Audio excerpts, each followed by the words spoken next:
ইরানের বন্দরগুলোতে যুক্তরাষ্ট্রের নৌ অবরোধ অব্যাহত থাকায় ক্ষুব্ধ হয়ে আজ হরমুজ প্রণালী আবারও বন্ধ করে দিয়েছে ইরান। এতে বৈশ্বিক জ্বালানির বাজার ফের অস্থির হওয়ার শঙ্কা দেখা দিয়েছে। এদিকে যুক্তরাষ্ট্রের প্রেসিডেন্ট ডোনাল্ড ট্রাম্প হুঁশিয়ারি দিয়েছেন, বুধবারের মধ্যে ইরান চুক্তি না করলে নতুন করে হামলা চালানো হবে। 10 দিনের যুদ্ধবিরতি কার্যকরের পর শুক্রবার বিশ্বের কৌশলগত গুরুত্বপূর্ণ জ্বালানি রুট হরমুজ প্রণালী খুলে দেয় ইরান। এমন ঘোষণায় বৈশ্বিক তেলের বাজারে স্বস্তি নেমে আসে, কমতে শুরু করে তেলের দাম। তবে এই স্বস্তি 24 ঘন্টাও স্থায়ী হয়নি। শনিবার ফের এই প্রণালী নিজেদের নিয়ন্ত্রণে নেওয়ার ঘোষণা দিয়েছে ইরানের বিপ্লবী গার্ড বাহিনী। এক বিবৃতিতে জানানো হয়, যুক্তরাষ্ট্র যতক্ষণ পর্যন্ত ইরানের বন্দর থেকে অবরোধ তুলে না নেবে ততক্ষণ হরমুজ প্রণালী বন্ধ থাকবে। এই অবরোধকে জলদস্যুতা হিসেবে আখ্যা দিয়েছে তেহরান।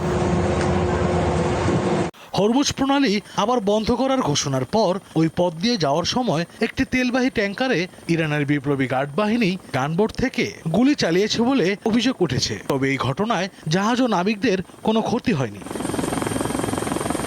হরমুজ প্রণালী পুরোপুরি খুলে দেওয়ার পর যুক্তরাষ্ট্রের প্রেসিডেন্ট ডোনাল্ড ট্রাম্প জানান, ইরানের সাথে পরমাণু কর্মসূচি নিয়ে চুক্তিতে না পৌঁছানো পর্যন্ত তেহরানের ওপর নৌ অবরোধ বহাল থাকবে।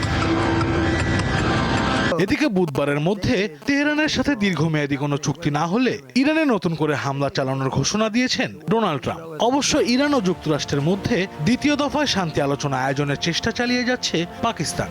এরই মধ্যে আন্তর্জাতিক গণমাধ্যমে খবর এসেছে, সোমবার ইসলামাবাদে এই বৈঠক হতে পারে। অপরদিকে যুদ্ধবিরতির কয়েক ঘন্টা পর লেবাননের দক্ষিণাঞ্চলে হামলার কথা স্বীকার করেছে ইসরায়েল।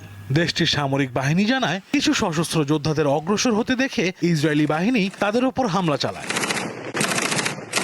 অন্যদিকে শনিবার সকালে লেবাননে জাতিসংঘ শান্তিরক্ষা মিশনে নিয়োজিত ফরাসি কন্টিনজেন্টের উপর হামলার ঘটনা ঘটেছে। এতে এক ফরাসি সেনা নিহত এবং 3 জন আহত হয়েছে। এই হামলার জন্য হিজবুল্লাহকে দায়ী করেছেন ফরাসি প্রেসিডেন্ট ইমানুয়েল ম্যাক্রন। আশরাফ শুভ, দীপ্ত, বার্তাকক্ষ।